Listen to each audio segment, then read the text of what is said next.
हिंदुस्तान हमारा, सारे जहां से अच्छा हिंदुस्तान हमारा, हम बुलबुलें हैं इसकी, ये गुलसितां हमारा, ये गुलसितां हमारा।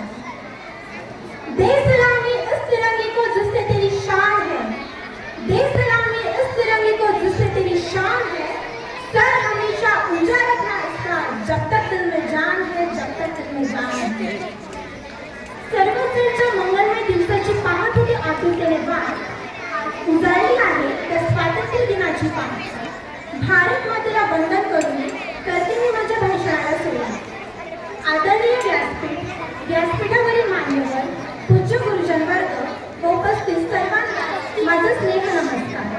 मी आता 9वी मधून मधुश्री कैलास पाटील। आज 15 ऑगस्ट आपल्या भारताचा स्वातंत्र्य दिवस।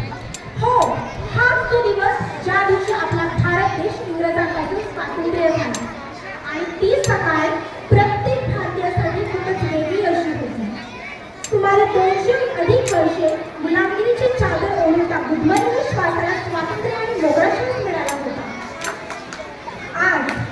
आज आपण इथे सर्व प्रसन्न मनाने हसत मुखाने बसलेलो आहोत आणि हा सुवर्ण पाण्याचे भाग्य आपल्यास लाभत आहे।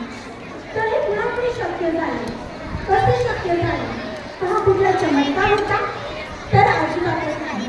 हे सर्व शक्य झाले ते फक्त आणि फक्त आपल्या महापुरुषांमुळे। त्यांनी केलेले उपकार तर आपण सिद्ध आहोत। महात्मा गांधी, जवाहरलाल नेहरू, सरदार वल्लभभाई पटेल, भगत सिंग अशा अनेक महापुरुषांकडून आज आपण इथे ताट मांडले उभे आहोत। आणि या सर्व स्वतंत्र सैनिकांसाठी मी खूप म्हणेन, न जाने कितने वीरों ने अपनी जानें गंवाई थी, न जाने कितने वीरों ने अपनी जानें गंवाई थी, तब जाकर मेरे भारत देश ने स्वतंत्रता पाई थी, तब जाकर मेरे भारत देश ने स्वतंत्रता पाई थी। केवळ सोशल मीडियावर, व्हॉट्सअपवर स्वतंत्र दिनाची शुभेच्छा देणे म्हणजे देशप्रेम नाही, तर आपल्या देशासाठी काही करून दाखवणे त्यातच आपली काही देशभक्ती करते। मित्रांनो, काही देशविघातक शक्ती, समाज विघातक व्यक्ती तरुणांना हाताशी धरून जातीय व धार्मिक तेढ निर्माण करण्याचा प्रयत्न करीत आहेत आणि आपल्या देशाच्या एकतेला बाधा आणण्याचा प्रयत्न करीत आहेत। तर अशा समाज विघातक आणि देश विघातक शक्तींवर वेळेत वेळ आळा घालणे, त्यांचा बंदोबस्त करणे हे राष्ट्राच्या दृष्टीने गरजेचे आहे। आपला भारत देश, ज्याला स्वतःचा स्वर्णिम इतिहास आहे, उज्ज्वल परंपरा आहे, आज प्रत्येकाने वाटते की आपला भारत देश जागतिक महासत्ता झाला पाहिजे, विश्वगुरू बनला पाहिजे।